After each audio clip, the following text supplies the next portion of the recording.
Hi guys, thank you for joining the Pioneer Library System today. My name is Katelyn and I will be showing you how to crochet. This video is for beginners and is intended for teens and adults.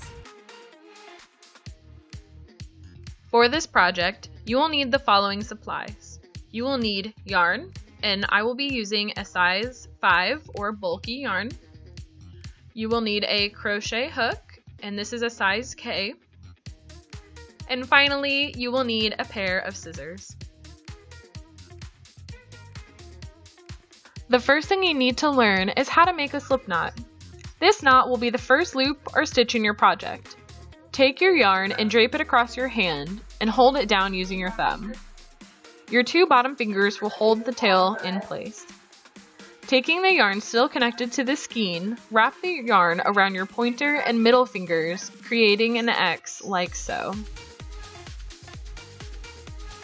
The next thing you want to do is grab your hook and flip it inwards. You're going to push the hook through the top of the X and grab this thread. Finally, you're going to pull it out and you can wiggle your fingers until it slides off your hand easily. Now you should be able to tighten and loosen the knot as needed.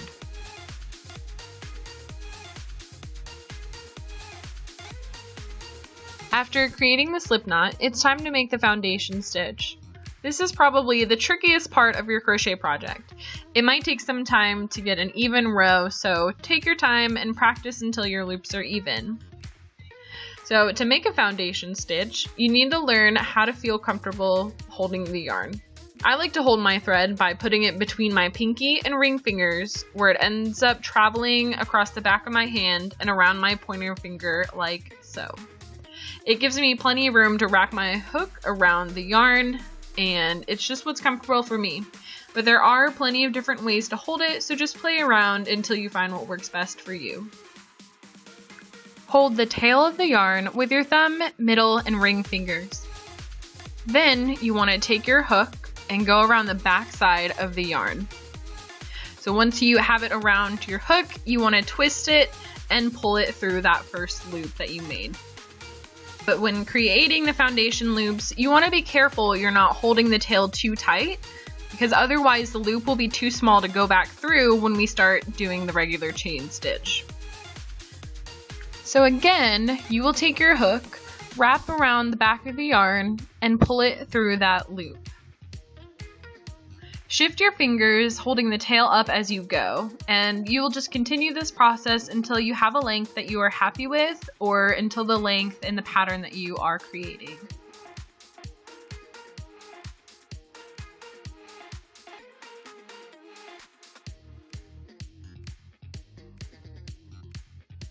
We now have 11 stitches because we want to end up with a row of 10. And you add this extra stitch on the end every single time you start a new row. It's very, very important. If you don't have this extra stitch, the sides of your project will become uneven because you're losing a stitch every time you add in a new row. Now that we have the foundation finished, we can move on to the second row. And since we already have the extra stitch set up, we can skip that step for this time. And you don't want to go into the same hole the yarn is moving in because it would just undo what you did last. What you do want to do is find the second hole, which is right here, and push your hook through, wrap the yarn around your hook, and pull through that first loop. So now you should have 2 loops on your hook. Next, you want to grab the yarn again, and then you're going to pull through both of those loops this time, and you should just have 1 loop remaining. Once again, what you want to do is push your hook through the next loop. You're going to wrap your yarn around your hook, and then you're going to pull it through that first loop. So you're going to have 2 loops on your hook right now. Then you're going to wrap the hook around again and pull through both of them. Now that we have a pretty good start, just continue on until you reach the end of this current row.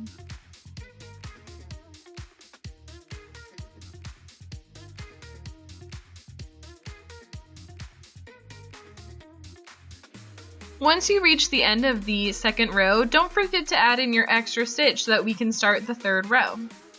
After that's done, you can see that we have the 3 rows.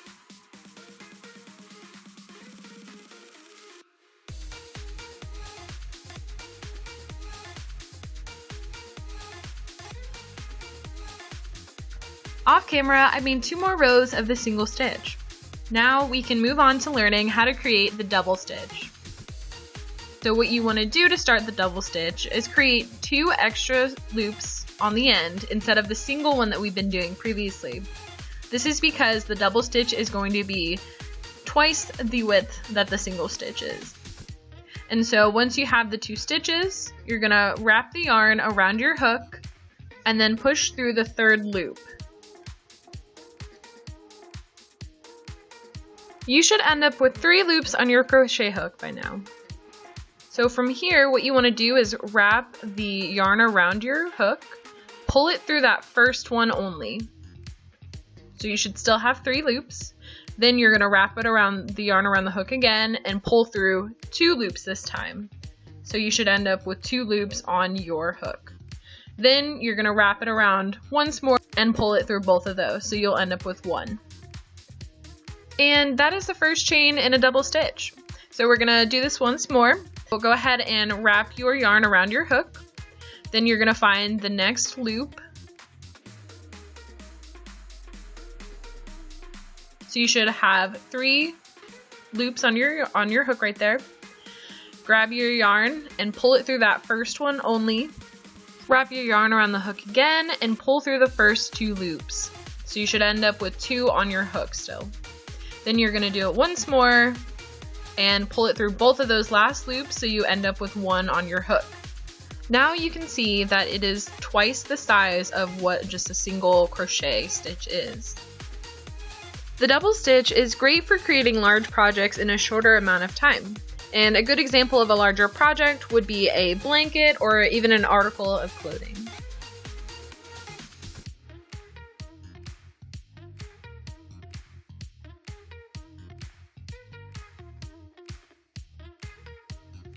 Once you get to your desired size, I just ended up making a coaster for my tee. Grab the scissors and cut about 4 inches down the yarn. To finish off the row, create another loop and just pull the tail completely through, making a knot. With the remaining yarn, you can just weave that back through the material so it blends in seamlessly.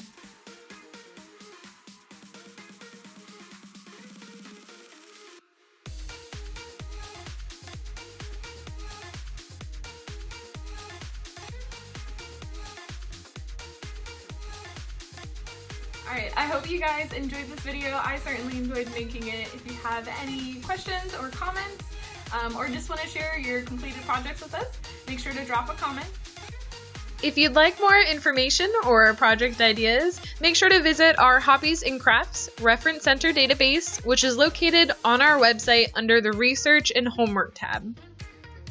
Thanks again for watching, and make sure to check out our other videos on our social media platforms.